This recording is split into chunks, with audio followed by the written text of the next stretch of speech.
Quantas histórias podem ser contadas em um estádio de futebol? Desde o grito de gol ao abraço em um desconhecido na hora da comemoração. Muitas dessas experiências tiveram como palco Martins Pereira.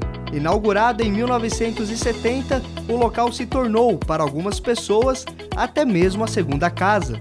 Tem muito mais história aqui no Martins Pereira do que qualquer outro local dentro da cidade, cara. Eu conheci, a primeira vez que eu saí com hoje a minha esposa foi aqui, a gente se encontrou aqui. Conheci vários amigos aqui, fiz amigos que hoje são meus companheiros de trabalho, conheci pessoas que eu idolatrava na época do rádio, hoje divido cabines com ele, então tem muita história dentro desse Martins Pereira. E queria assistir jogo de futebol, né? Sempre acompanhei a modalidade e vinha com meus amigos de ônibus, a gente vinha lá da Zona Sul, a gente vinha de ônibus assistir os jogos do São José aqui, ficava na arquibancada. E hoje, né, depois que eu cresci, fiz faculdade, tive a oportunidade de vir trabalhar aqui no clube da cidade. Logo na sequência, ingressei em algumas rádios, fiz vários amigos e hoje faz parte do meu dia a dia, né? E antes de mudar para o Jardim Paulista, o Martins Pereira era localizado em um pequeno estádio na rua Antônio Sais, região central. Na época, ele levava esse nome devido a duas pessoas importantes para a cidade, os irmãos Nelson e Mário, que foram presidentes do antigo Esporte Clube São José nas décadas de 40 e 50, quando a modalidade no município ainda era considerada amadora. Desses dois irmãos que surgiu exatamente o profissionalismo do Esporte Clube São José, antigamente, antes de Formigão do Vale, ele era chamado de esporte. Ninguém falava Esporte Clube São José, era esporte. E aí surgiu realmente essa fase embrionária da vontade dos jogadores de campeonato de amador regional, começou a se destacar como um time forte. E aí houve uma intimação da Federação Paulista de Futebol para, por que não, São José dos Campos, que era uma região extraordinária no estado de São Paulo, ligando São Paulo e Rio de Janeiro, Figueiredo da Luta e coisa e tal. Por que não futebol profissional? O cenário do futebol em São José profissionalizou a partir de 1964, na presidência de Mário Ottoboni.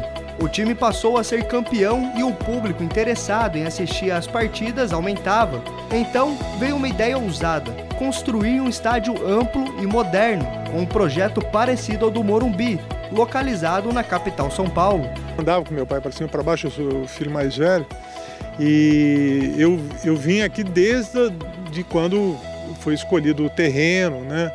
Eu vi praticamente toda a obra sendo construída, né? Chegando tijolo, a quantidade de pedreiro que tinha, que era uma quantidade absurda, né? A estrutura que você vê hoje aqui era para ter mais um anel em cima, né? E aí ter aquela geral que tem no Morumbi. Essa parte que você está vendo aqui embaixo era a parte que seria o anel inferior, né? E aí você teria aquela geral em cima. Era um projeto realmente muito bonito. 5 anos depois de sua inauguração, em 1975, o estádio foi leiloado para a Urban devido às dívidas do clube e passou a ser administrado pela prefeitura. Em 1977, uma outra reviravolta. Também por questões financeiras, o time precisou decretar falência e passou a se chamar São José Esporte Clube. A verdade é que o São José, em termos de arrecadação, não comportava ter um estádio daquela ordem, mas no pensamento do Mário Ottoboni que os resultados seriam naturais em função de ter sempre grandes públicos. E esse sonho, em termos de pagar o que se deve, ele não teve a condição de fazê-lo. Por essa razão, ficou uma dívida com a construtora, e essa construtora ela entrou na justiça, ganhou a causa e por muito pouco esse estádio foi leiloado. Não fosse o prefeito da época, Edinardo José de Paula Santos, ele realmente assumiu a responsabilidade do estádio Martins Pereira. Foi na década de 80 a época de ouro do Martins Pereira. Com o estádio sempre lotado, a cidade parava para acompanhar ídolos como Tião Marino, maior artilheiro da história do clube, balançar a rede. Um dos registros de maior público do local aconteceu no Paulistão de 1989, nas semifinais do Campeonato Paulista contra o Corinthians. E a expectativa de quem gosta de futebol é ver o estádio sempre com casa cheia. Mas a verdade é que a cidade entendeu como um polo futebolístico regional pela existência do estádio Martins Pereira. Ele tem uma marca indelével na história do desporto e na grandeza da paixão do cidadão joséense. que aqui nós tivemos público comum de 10 mil espectadores ao meio de uma campanha de campeonato, ok? Quando vinha Francana aqui, vem Taubaté, coisa tal na época, você tinha aqui 20 mil pessoas.